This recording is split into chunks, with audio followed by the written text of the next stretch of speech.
Hello everyone, welcome to a new video of Stock Market Noob. আজকে আমরা আবারও একটি নেগেটিভ ইন্ডেক্স দেখেছি। আজকে টানা 6th ডে, টানা 6 দিন আমরা নেগেটিভ ইন্ডেক্স দেখে আসছি এবং যে কারেকশন আমরা আমি পার্সোনালি এক্সপেক্ট করছিলাম সেটা মোটামুটি হয়ে গেছে বা এর কাছাকাছি এসে পড়েছে বলে আমি মনে করি।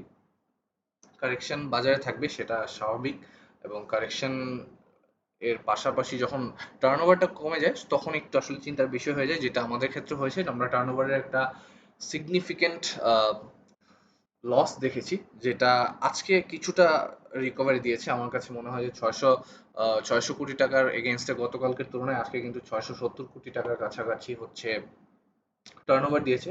তার পাশাপাশি আরো একটা ভালো দিক যেটা লক্ষ্য করেছি সেটা হচ্ছে ইন্স্যুরেন্স সেক্টরে আজকে 33টি স্টকের আপ ছিল out of 43।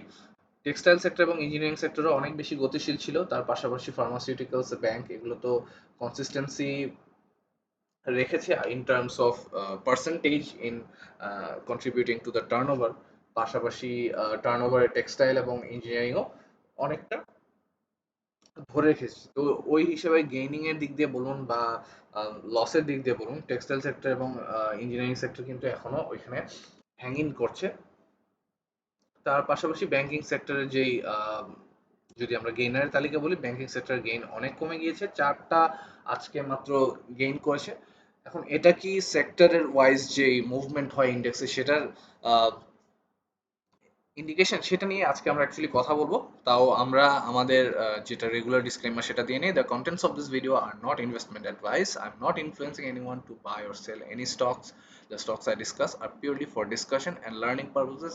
Please do your own research and invest at your own risk.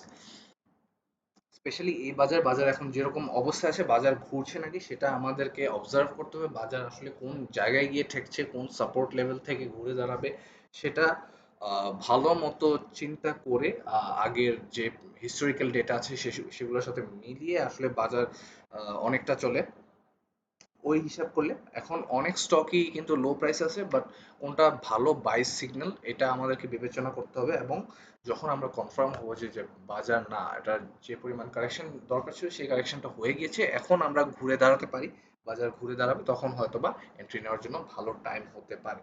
যাই হোক, আমরা বেশি আহ, দেরি না করে চার্টে চলে যাচ্ছি। চার্ট যদি আমরা চিন্তা করি, ডিএসসিএক্স ব্রড ইন্ডেক্সে আমরা আগে যেসব রেজিস্ট্যান্স লেভেল বা সাপোর্ট লেভেল এঁকে রেখেছিলাম সেটার ব্যতিক্রম কোনো কিছুতে যাচ্ছি না, আগের গুলার উপরেই ডিসকাস করছি। আমরা আগে এঁকে রেখেছিলাম 5,405-এ যে একটা রেজিস্ট্যান্স লেভেল ছিল সেটাকে আমরা সাপোর্ট লেভেল হিসেবে ধরছিলাম, বাট সেটা ধরেনি, সেটাকে ব্রেকডাউন দিয়েছিল। বাট যখন 5,400 পর্যন্ত এসেছিল তখন কিন্তু একটা এমএসিডি ইন্ডিকেটরে বাই সিগন্যাল দিয়েছিল।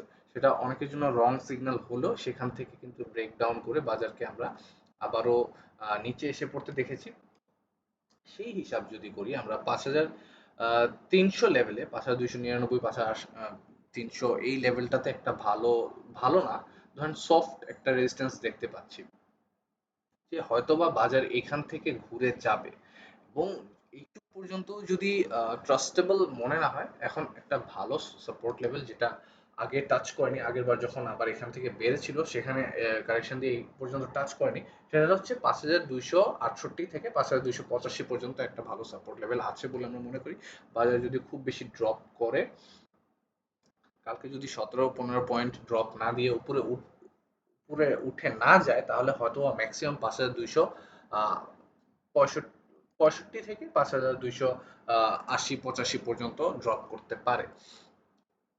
সেটা হলে কি হবে, যদি আমাদের আমরা অ্যাটলিস্ট টার্নওভারে খুব বেশি ডিফারেন্স না দেখতে পাই, টার্নওভার যদি খুব বেশি কমে না যায়, বাজার হয়তো বা আবারও ঘুরে দাঁড়াবে। এন্ড সেটাই আমরা আশা করছি। আপাতত 5,547-এর যেই বাধাটা আমরা ফেস করছি সেটা হয়তো বা ক্লোজ হয়ে যাবে। বাট এখন আমাদের সবচেয়ে বেশি খেয়াল রাখতে হবে যেটা, যে এখান থেকে যদি বাজার ঘুরে দাঁড়ায়, শুধুমাত্র শুধুমাত্র যখন টার্নওভার ওই লেভেলের বেশি হবে, তখনই কিন্তু এই অংশটা ব্রেক আউট দিয়ে এই পর্যন্ত আসতে পারবে। অ্যান্ড এখানে যদি এই জায়গাটা ক্রস করার সময় যদি আমরা এই সময়ের থেকে বেশি টার্নওভার দেখতে পাই, মোটামুটি শিওর যে এখান থেকে আমরা হয়তোবা এখানে একটা ব্রেকআউট দেখতে পারি, এবং এখান থেকে যদি আমরা ব্রেকআউট নাও হয়, আমরা একটা ভালো ক্যান্ডেলস্টিক প্যাটার্নের কথা এখানে চিন্তা করতে পারি, যে এখানে বাজার যখন উপরে উঠছিল, আপ ট্রেন্ড যখন সিগন্যাল দেয়, এখানে একটা রিজেকশন খায়, আবারও বাজার উঠে এখানে আরেকটা বটম ক্রিয়েট করে, এখানে আবার হয়তো উঠবে, উঠে এখানে একটা রিজেকশন আমরা এক্সপেক্ট করতে পারি, যেহেতু যদি একটা রেজিস্ট্যান্স লেভেল আছে, সেখান থেকে রিজেক্ট হয়ে এই জায়গাতেই যদি এক্স্যাক্টলি আবারও একটা বটম ক্রিয়েট করে, তখন কিন্তু আহ, একটা ভালো চালান শক্তি হবে মার্কেটের জন্য, যে এই লেভেলে মানুষ ইনভেস্টর আরো ঢুকবে, এইখানে কিছু ইনভেস্টার্স ঢুকছে, এই লেভেলে কিছু ইনভেস্টার্স হয়তো ঢুকবে, যদি আমরা টার্নওভারের কনসিস্টেন্সি দেখি, এই লেভেলে আবারও যখন বটম ক্রিয়েট করবে, আবারও যখন ইনভেস্টার্স ঢুকবে, নতুন টাকা ঢুকবে, তখন কিন্তু টার্নওভার হোপফুলি অনেক বেশি বৃদ্ধি পাবে, এবং টার্নওভারের কনসিস্টেন্সি যদি থাকে, অবশ্যই এটা ইম্পর্টেন্ট, যে টার্নওভারের কনসিস্টেন্সি যদি আমরা দেখতে পাই, শুধুমাত্র তখন কিন্তু 5,629 লেভেল এটা ব্রেকআউট দিয়ে 5,832 পর্যন্ত তো যাবে, একটু হিসাব করা যায়, এন্ড তখন ওইটা ওভারঅল পুঁজিবাজারের জন্য একটা বড় ব্রেকআউট হবে, এবং হোপফুলি আমরা একদিন 6,000 এই বছরের মধ্যে দেখতে পাবো, যদি আমরা আমাদের এই টার্নওভারের কনসিস্টেন্সি দেখতে পাই, আমাদের লেনদেন যেটা 1,000 কোটির ঘরে গিয়েছিল, সেটা যদি আমরা সামনে কনসিস্টেন্সলি দেখতে পাই, তাহলে কিন্তু মোটামুটি আমরা ভালো দিন অপেক্ষা করছি, সেটা বলতেই পারি। আপাতত আমাদেরকে পেশেন্টলি দোয়া করতে হবে যে ইন্স্যুরেন্স ইন্স্যুরেন্স বলছি, ইন্ডেক্স যেন 5,265 এই লেভেলের নিচে না চলে যায়। যাই হোক, আমরা মুভিং অন, আমরা আরেকটা কথা যেটা নিয়ে বলছিলাম, যেটা হচ্ছে ইন্স্যুরেন্স সেক্টর, যে আমরা আজকে ইন্স্যুরেন্স সেক্টরের মধ্যে একটা ভালো মুভমেন্ট দেখতে পেয়েছি, সেটা কেন, সেটাই একটু আমরা শর্টলি ডিসকাস করব। ইন্স্যুরেন্স সেক্টরে যদি আমরা চার্টের কথা বলি, আমরা ইন্স্যুরেন্স সেক্টরের জুনের শুরুর দিকে আমরা একটা ভালো আপ ট্রেন্ড মুভমেন্ট দেখতে পেয়েছি, যে এখান থেকে অনেকটা কারেকশন এই পর্যন্ত হয়ে গিয়েছিল, মে মাস পর্যন্ত।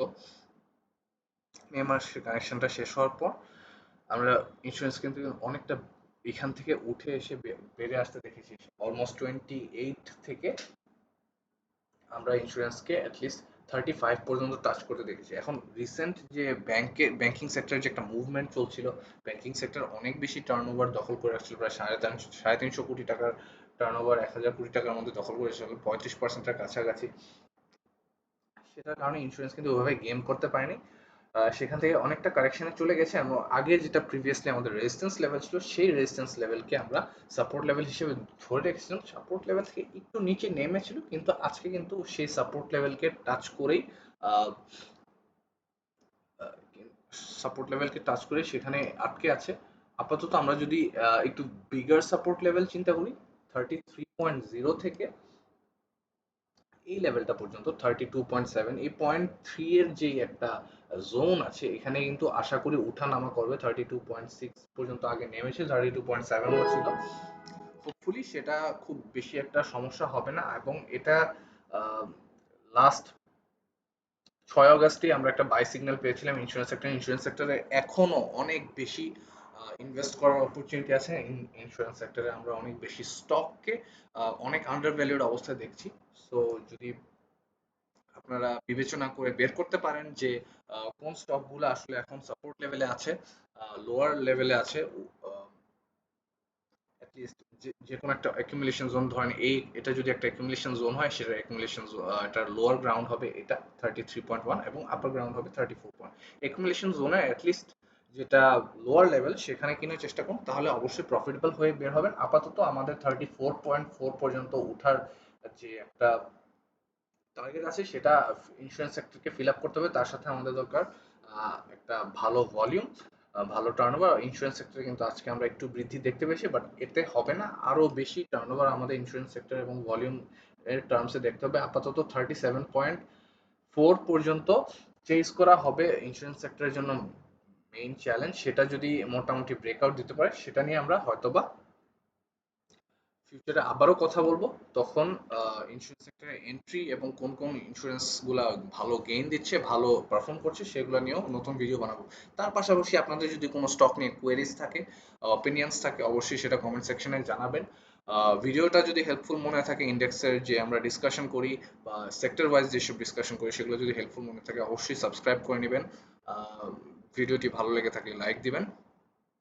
আমরা আপনাদের কোয়েরিজ এর রিপ্লাইস নিয়ে এবং নতুন অ্যানালাইসিস নিয়ে কালকে আবারও ভিডিও দিব।